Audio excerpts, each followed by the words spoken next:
Okay, today we're going to look at ordering fractions on page 30 and 31. So what I'm going to do is talk you through each question. We'll pause the video, have a go yourself, and then we'll restart and look at the answer. So the first question is write these fractions in order of size. Now these are all twelfths. The bottom number is called the denominator and it tells us what our object or our number or our set of objects has been divided into. So this one has been divided into 12 pieces and they're called twelfths. If I only have 1/12, I only have one part of the 12. If I have 11 twelfths, I will have 11 parts of the 12, which would be all these and all these. So look carefully at the numbers on the top, and that should help you order them from smallest to largest. So we'll pause now and have a go. Hopefully you've managed to see that our smallest fraction is our 1/12, followed by a fourth, 5, 8/12, and finally our 11/12. So let's have a look at this one. Write these fractions in order of size. Now, they've all got the same numerator, so you've only got one of each fraction. But the bottom numbers, the denominator, show you what the object has been chopped into. So imagine we've got the same object each time, but each time it's been chopped into smaller pieces. So this one, if we've got a circle, we could chop it into 10 pieces. So 1, 2, 3, 4, 5, 6, 7, 8, 9, 10. It's always good to draw if you're not sure. So 1/10 would be one very small part. Now imagine the same size circle, but this time the line has been, so that's our cutting line, we can say that's our 2, it's been cut into 2 parts. So this time if I've got a half, I've got all of that. So although that number is smaller, your fraction is actually bigger because your whole object has only been cut into 2 pieces. This object has been cut into 10 pieces, so you've only got a very small part. So the bigger the denominator is, it's actually, you've got a smaller amount. So using that information, see if you can order these fractions yourself. So we'll pause now while you have a go and have a look. Right, hopefully you've got the same as me. My smallest piece was my 10th because it's one object cut into 10 pieces. Then I had my 7th, my 6th, my 3rd, and finally my half. Now we'll look at number 3. Circle the smaller fraction in each pair. Now it's quite easy if your denominator is the same, because then you can just look at your numerator and see how many parts you've got of that fraction. Now if your denominator is different, so for this one we've got a half or a 10th, try drawing your little circles again. So actually this picture would really be the same as that. We would draw a circle. Half of it would be one part because I've cut it into 2.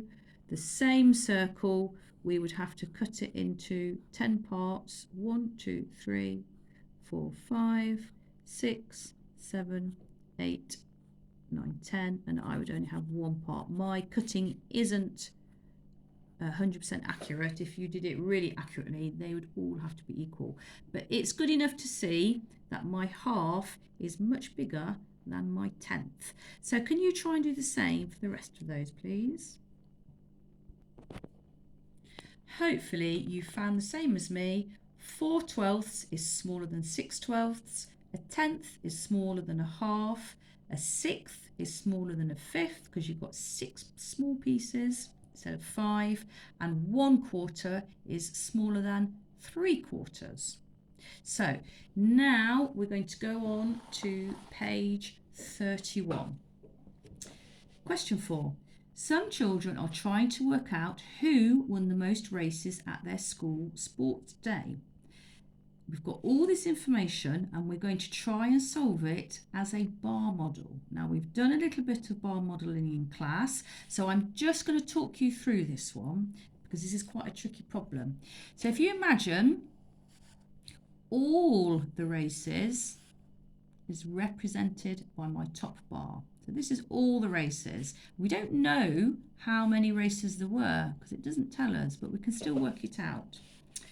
So this is Rena's bar. She won a 9th. So if I draw another bar like that and put an R, so this little bar is representing Rena's races and she won a 9th. So what I'll have to do is cut my bar into 9 pieces. 1, 2, 3, 4, 5, 6, 7, 8, 9. And Rena won a 9th. So that's how many of the races she won. She got that many. So let's look at Matthews now. Let's draw a bar to represent Matthew. So this is Matthew's bar. Now he won a 5th of the races. So I'm going to cut my bar into 5 pieces. 1, 2, 3, 4, 5. And he won a 5th of the races. So this is Matthew's bar. And already you can see of all the races, he's actually won more. We don't know exactly how many, but we do know it is more than Rena's because his section of the bar, because it's a 5th, is bigger than Rena's because her section represents a 9th. So these are all 9ths and these are all 5ths. Okay, so let's look at Carrie now. So this is the same bar which represents all the races, and Carrie won a 10th. So I'm going to have to cut my bar up into 10 pieces now. So let's do a little cut here. 1, 2, 3, 4, 5, 6, 7, 8, 9, 10. So if we colour in 10th there, and that is Carrie's bar, and we can see if that represents a 10th, it's actually Matthew who won the most races because he's got the biggest section of the bar. He's got a 5th of all the races.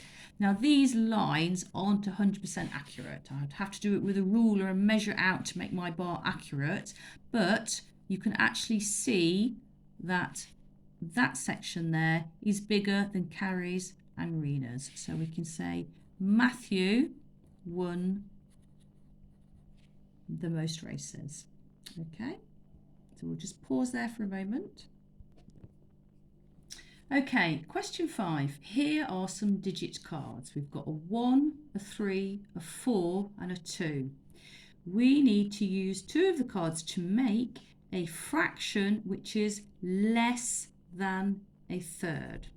Now, what we need to do is look at our choices, and our denominator has got to be bigger than 3, because if our fraction has got to be less than a third, our object that we're cutting up has got to be cut up into more pieces. Okay, so have a little think about what that one could be. Let's move on to this one. This fraction has got to be bigger than a half. So we need to find a fraction, thinking about the numerator and the denominator, which will give us more than a half. So I'm going to let you have a think about that, and then we'll go through the answer. So we'll just pause and you can have a go yourselves. So we're going to look at this one. We've got to find a fraction which is less than a third. So this is my little drawing to represent a third. So if I shade that one in, we've got to find a fraction which is going to be smaller than that. So I've chosen to do 1/4 because I know if I cut my circle into 4 bits and colour in one piece of it, that piece is smaller than that piece, only very slightly. It's not much smaller, but it is. Okay, now this one we need to find a fraction which is bigger than a half. So this is my drawing to represent a half. I've got my circle, colouring half of it in, and I've gone for 3 quarters, because I've used the 3 and the 4 of my digits. Because if I colour in 1, 2 quarters, I know actually that's the same size as a half, but if I have a third, 3 quarters, I can see it's bigger. Now you could have also chosen 2/3 for this one as well, so it's actually got 2 answers. Okay, but I went for 3 quarters. Okay. Okay, final question. Number 6, circle the bigger fraction. So we've got a choice of 2/6 or a quarter. So I'm going to draw them again because it's the easiest way when you're comparing fractions. If you do yourself a little drawing, it always helps.